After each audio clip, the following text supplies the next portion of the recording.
Friends, good evening. स्वागत है आप सभी का हमारे यूट्यूब चैनल पैड स्टडीज में। पैड का मतलब है practice, access and deliver. Hope आप सभी अच्छे होंगे। आज हम लोग जो है अपने वीडियो में आपके लिए लाए हैं भारतीय राष्ट्रीय कांग्रेस के अधिवेशन एवं उनके अध्यक्ष, जो कि बहुत ही इंपॉर्टेंट टॉपिक है। भारतीय राष्ट्रीय आंदोलन में, भारत को स्वतंत्रता दिलाने में इंडियन नेशनल कांग्रेस का बहुत बड़ा योगदान है। और 1885 में ए.ओ. ह्यूम के नेतृत्व में जो भारतीय राष्ट्रीय कांग्रेस की स्थापना हुई थी, उसमें 1885 से लेकर के अभी जो आप देख रहे हैं वर्तमान में जो है मल्लिकार्जुन खड़गे भारतीय राष्ट्रीय कांग्रेस के अध्यक्ष हैं। यानी 1885 से लेकर के 2022 तक, 2022 से ये अभी वर्तमान में मल्लिकार्जुन खड़गे जो है वो भारतीय राष्ट्रीय कांग्रेस के अध्यक्ष हैं। 1885 में जब कांग्रेस की स्थापना हुई थी, उस समय पहले कांग्रेस के अध्यक्ष जो थे, वहां से लेकर के हम लोग 2022 तक में जितने भी कांग्रेस के अध्यक्ष बने, अभी तक 89 कांग्रेस के अध्यक्ष बने हैं। उन सभी को एक एक करके हम लोग अपने इस वीडियो में कंप्लीट करने वाले हैं।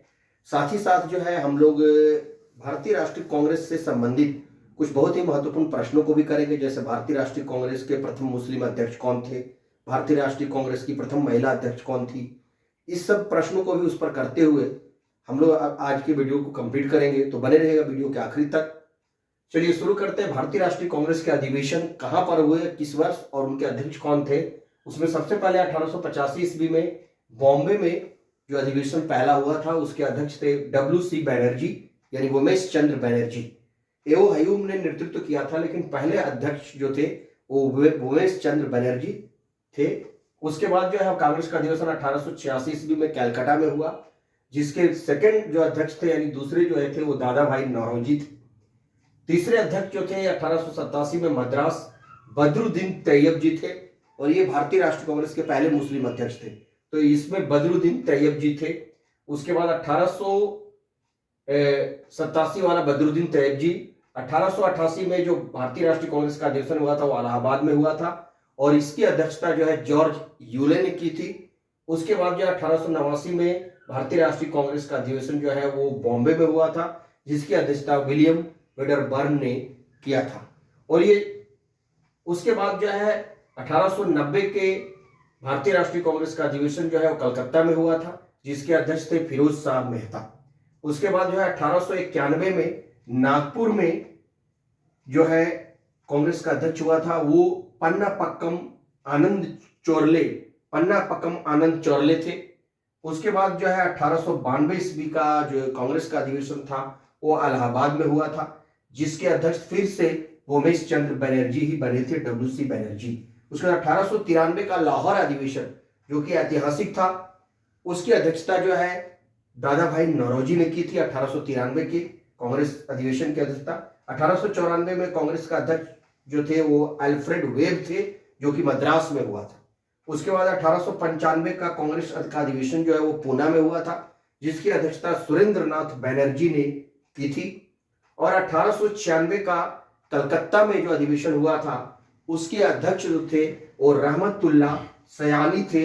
इसी अधिवेशन में 1896 के कलकत्ता अधिवेशन में ही भारत का राष्ट्रीय गीत जो है वंदे मातरम सर्वप्रथम गाया गया था। तो याद रखिएगा, 1896 के कलकत्ता अधिवेशन की अध्यक्षता रहमतुल्लाह सयानी ने की थी, और रहमतुल्लाह सयानी ने ही खुद ही वंदे मातरम गीत को गाया था, जो कि बंकिम चंद्र चटर्जी के आनंद मठ से लिया गया गीत है वंदे मातरम। तो वो कांग्रेस के 1896 के कलकत्ता अधिवेशन में गाया गया था। तो इस तरह से हम लोग 1800 उसके बाद जो है 1896 तक हम लोग देखे। उसके बाद 1897 में अमरावती में हुआ था भारतीय राष्ट्रीय कांग्रेस का अधिवेशन, और जिसकी अध्यक्षता सी शंकरन नायर ने की थी। उसके बाद 1898 के मद्रास अधिवेशन की अध्यक्षता आनंद मोहन बोस ने की थी। उसके बाद जो है 1899 के लखनऊ अधिवेशन की अध्यक्षता जो कांग्रेस के अध्यक्ष थे वो थे रोमेश चंद्र दत्त थे। उसके बाद है 1900 ईस्वी में जो लाहौर में अधिवेशन हुआ था, उसकी अध्यक्षता N.G. चंद्रवरकर ने की थी। उसके बाद 1901 के कलकत्ता अधिवेशन की अध्यक्षता जो है दिनेश्वर इदुलजी वाचा ने किया था। भारतीय राष्ट्रीय कांग्रेस की स्थापना में एओ हयूम, दादा भाई नौरोजी और दिनेश्वर ईदुलजी वाचा, ये 3 लोगों का अहम योगदान था। तो 1901 के कलकत्ता अधिवेशन की दिनेश्वर ईदुलजी वाचा ने किया था। उसके बाद जो है 1902 के अहमदाबाद अधिवेशन की अध्यक्षता जो है सुरेंद्र नाथ बनर्जी ने की थी। 1903 के मद्रास अधिवेशन की अध्यक्षता लाल मोहन घोष ने की थी। 1904 के बॉम्बे अधिवेशन की अध्यक्षता जो है हैरी जॉन स्टेडमैन कॉटन, ये अंग्रेज थे, हैरी जॉन स्टेडमैन कॉटन ने की थी। उसके बाद 1905 के बनारस यानी बनारस अधिवेशन की अध्यक्षता जो है गोपाल कृष्ण गोखले ने की थी।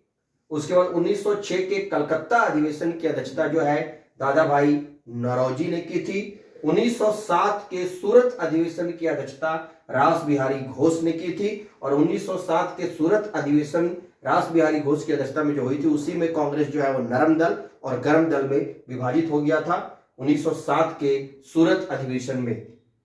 उसके बाद 1908 के मद्रास अधिवेशन की अध्यक्षता जो है रास बिहारी घोष ने पुनः की थी, जो कि मद्रास में हुआ था। 1909 के लाहौर अधिवेशन की अध्यक्षता मदन मोहन मालवीय ने की थी और जो है 1910 के इलाहाबाद अधिवेशन की अध्यक्षता सर विलियम वेडनबर्ग ने की थी। और 1911 का जो कलकत्ता अधिवेशन हुआ था उसकी अध्यक्षता बिशन नारायण धर ने की थी। 1912 का अधिवेशन जो है बिहार की राजधानी पटना यानी बिहार जो उस समय था उसकी पटना में आर.एन. मधुलकर की अध्यक्षता में आर.एन. मुदालकर की अध्यक्षता में हुआ था। उसके बाद 1913 ईस्वी में कांग्रेस का अधिवेशन जो है कराची में हुआ था जिसकी अध्यक्षता सैयद मोहम्मद बहादुर ने की थी। 1914 के मद्रास अधिवेशन की अध्यक्षता भूपेंद्र नाथ बोस ने की थी। 1915 के बॉम्बे अधिवेशन की अध्यक्षता सर एस.पी. सिन्हा ने किया था। उसके बाद 1916 के महत्वपूर्ण लखनऊ अधिवेशन की अध्यक्षता जो है ए.सी. मजूमदार, जिनका पूरा नाम था अंबिका चरण मजूमदार, ने किया था। इसी 1916 के लखनऊ अधिवेशन में कांग्रेस का जो नरम दल और गर्म दल था वो फिर से पुनः एक हो गया और कांग्रेस और मुस्लिम लीग के बीच में भी समझौता हुआ। तो 1916 के लखनऊ अधिवेशन अंबिका चरण मजूमदार की अध्यक्षता में कांग्रेस का जो है एकीकरण हुआ नरम दल और गर्म दल का। उसके बाद जो है 1917 के कलकत्ता अधिवेशन की अध्यक्षता मिसेस एनी बेसेंट यानी श्रीमती एनी बेसेंट ने की थी। ये पहली महिला अध्यक्ष थी जिसकी अध्यक्षता 1917 के कलकत्ता अधिवेशन की एनी बेसेंट ने की थी। उसके बाद 1918 के बॉम्बे अधिवेशन की अध्यक्षता सैयद हसन इमाम ने किया था। उसके बाद 1918 के दिल्ली अधिवेशन की अध्यक्षता मदन मोहन मालवीय ने किया था। फिर 1919 में जो है अमृतसर में मोतीलाल नेहरू इसके अध्यक्ष थे। 1920 के कलकत्ता अधिवेशन की अध्यक्षता लाला लाजपत राय ने की थी। 1920 में ही स्पेशल हुआ था नागपुर में जो कांग्रेस का अधिवेशन हुआ था उसकी अध्यक्षता सी विजया राघवाचार्य ने किया था। 1921 के अहमदाबाद अधिवेशन की अध्यक्षता जो है हकीम अजमल खान ने की थी। 1922 का जो कांग्रेस का अधिवेशन हुआ था वो गया में हुआ था और इसकी अध्यक्षता सी.आर. दास ने किया था। 1923 के दिल्ली अधिवेशन की अध्यक्षता अबुल कलाम आजाद ने किया था। फिर जो है 42वां अधिवेशन जो है 1923 में कोकोनाडा में हुआ था जिसकी अध्यक्षता मौलाना मोहम्मद अली ने की थी। उसके बाद यह 1924 का कांग्रेस अधिवेशन जो है बेलगांव में हुआ था। ये बहुत महत्वपूर्ण अधिवेशन है। ये एकमात्र ऐसा बेलगांव का अधिवेशन जो कर्नाटक बेलगांव में हुआ था जिसकी अध्यक्षता महात्मा गांधी ने की थी। उसके बाद जो है 1925 में 44वां अधिवेशन कावनपुर में हुआ था जिसकी अध्यक्षता श्रीमती सरोजिनी नायडू ने किया था। उसके बाद 1926 के गुवाहाटी अधिवेशन की अध्यक्षता श्रीनिवास अयंगर ने की थी। 1927 के मद्रास अधिवेशन की अध्यक्षता M.A. अंसारी ने की थी। 1928 के कलकत्ता अधिवेशन की अध्यक्षता जो है मोतीलाल नेहरू ने की थी और 1929 का लाहौर का जो ऐतिहासिक अधिवेशन था जिसकी अध्यक्षता पंडित जवाहरलाल नेहरू ने की थी, जिसमें पूर्ण स्वराज का जो नारा है जो पास किया गया था 1929 के लाहौर अधिवेशन की अध्यक्षता जवाहरलाल नेहरू ने की थी। 1930 में कोई सेशन नहीं हुआ था। 1931 में कराची में सरदार वल्लभ भाई पटेल ने 1931 के अधिवेशन की अध्यक्षता की थी। 1932 के दिल्ली अधिवेशन की अध्यक्षता R.D. अमृतलाल ने की थी। 1933 के कलकत्ता अधिवेशन की अध्यक्षता मिसेस नीली सेन गुप्ता यानी श्रीमती नेली सेन गुप्ता ने किया था। 1934 के बॉम्बे अधिवेशन की अध्यक्षता राजेंद्र प्रसाद ने की थी। 1935 में फिर कोई सेशन नहीं हुआ था।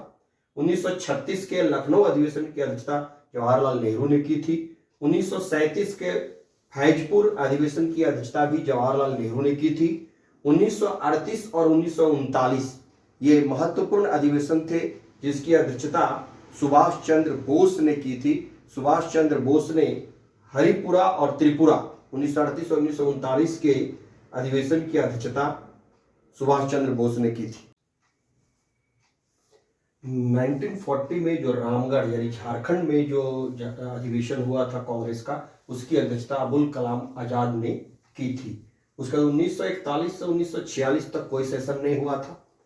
1947 में मेरठ में जेबी कृपलानी उसकी अध्यक्षता किए थे। 1948 और 49 में जो जयपुर में अधिवेशन हुआ था उसके अध्यक्ष जो थे पट्टाभी सीतारमैया थे। उसके बाद जो है 1950 में नासिक में कांग्रेस का जो अधिवेशन हुआ था उसके अध्यक्ष जो थे वो पुरुषोत्तम दास टंडन जी थे। 1951 और 52 में दिल्ली में जो अधिवेशन हुआ था उसकी अध्यक्षता जवाहरलाल नेहरू ने की थी। 1953 के हैदराबाद अधिवेशन की अध्यक्षता भी जवाहरलाल नेहरू ने की थी।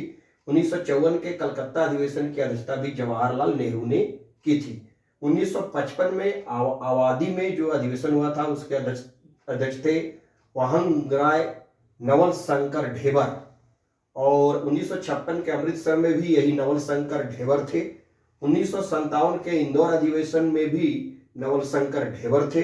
1958 के गुवाहाटी अधिवेशन में भी नवल शंकर ढेबर थे। 1959 के नागपुर अधिवेशन में भी नवल शंकर ढेबर थे, और 1959 में ही दिल्ली में एक स्पेशल अधिवेशन हुआ था जिसकी अध्यक्षता इंदिरा गांधी ने की थी। 1960 के बेंगलुरु अधिवेशन की अध्यक्षता नीलम संजीव रेड्डी ने की थी। 1961 के भी भावनगर गुजरात के अधिवेशन की अध्यक्षता नीलम संजीव रेड्डी ने की थी, और 1962-63 में जो पटना में अधिवेशन हुआ था उसकी अध्यक्षता भी नीलम संजीव रेड्डी ने की थी। वर्ष 1964 के भुवनेश्वर कांग्रेस अधिवेशन की अध्यक्षता के कामराज ने की थी। 1965 के दुर्गापुर अधिवेशन की अध्यक्षता के कामराज ने पुनः की थी। 1966-67 के जयपुर अधिवेशन की अध्यक्षता के कामराज ने की थी। 1968 के हैदराबाद कांग्रेस अधिवेशन की अध्यक्षता सी निजुरगप्पा ने की थी। 1969 के फरीदाबाद कांग्रेस अधिवेशन की अध्यक्षता भी एस निजुरगप्पा ने की थी। 1970-71 के बॉम्बे अधिवेशन की अध्यक्षता जगजीवन राम ने की थी। 1972 से 1974 के कलकत्ता अधिवेशन की अध्यक्षता शंकर दयाल शर्मा, जो बाद में भारत के राष्ट्रपति भी बने थे, उन्होंने की थी। 1975 से 1977 के चंडीगढ़ कांग्रेस की अध्यक्षता कांग्रेस अधिवेशन की अध्यक्षता देवकांत बरुआ ने की थी। 1978 से 1983 तक जो दिल्ली में हुआ था कांग्रेस का अधिवेशन, उसकी अध्यक्षता इंदिरा गांधी ने की थी। और 1983-84 में मरने के पहले कलकत्ता अधिवेशन की अध्यक्षता भी इंदिरा गांधी ने ही की थी। उस समय वो भी भारतीय राष्ट्रीय कांग्रेस की अध्यक्ष थी इंदिरा गांधी।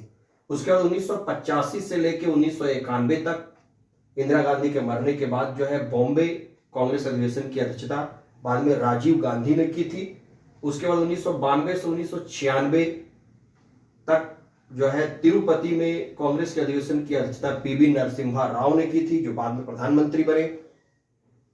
1996 से 1998 तक के कलकत्ता अधिवेशन की अध्यक्षता सीताराम केसरी ने की थी।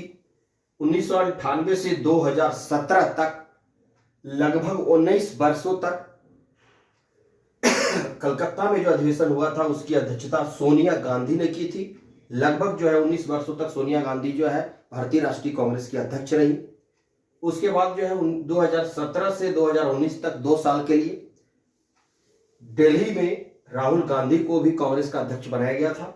उसके बाद 2019 से 2020, 21, 22 तक 2019 से 22 तक पुनः फिर जयपुर के कांग्रेस अधिवेशन में सोनिया गांधी को पुनः अध्यक्ष बनाया गया था। उसके बाद जो है आपको 2022 से अभी वर्तमान में जो नई दिल्ली में जो कांग्रेस का अधिवेशन हुआ था उसकी अध्यक्षता मल्लिकार्जुन खड़गे ने की थी, और अभी वर्तमान में कांग्रेस के अध्यक्ष जो है वो मल्लिकार्जुन खड़गे हैं, जो अभी भारतीय राष्ट्रीय कांग्रेस के अध्यक्ष हैं। तो इस तरह से हम लोगों ने 1885 से लेकर के 2022 तक के वर्तमान में अभी यानी उमेश चंद्र बनर्जी WC बनर्जी से लेकर के मल्लिकार्जुन खड़गे तक के अभी के सारे कांग्रेस के अधिवेशन के अध्यक्षों का लिस्ट हम लोगों ने यहां पर प्रस्तुत किया। आप इसमें से बहुत ही महत्वपूर्ण प्रश्न जो आते हैं वो आप समझ लीजिए। 2-4 प्रश्नों को मैं बताता हूं। जैसे भारतीय राष्ट्रीय कांग्रेस की एकमात्र एक बार महात्मा गांधी ने अध्यक्षता की है, जो कि 1924 के बेलगांव अधिवेशन की अध्यक्षता उन्होंने की है, जो आपको याद रखना है। भारतीय राष्ट्रीय कांग्रेस के मुसलमान अध्यक्ष बनने वाले थे बदरुद्दीन तैयब जी। उसके बाद जो है भारतीय राष्ट्रीय कांग्रेस के पहले कांग्रेस के अध्यक्ष थे WC बनर्जी।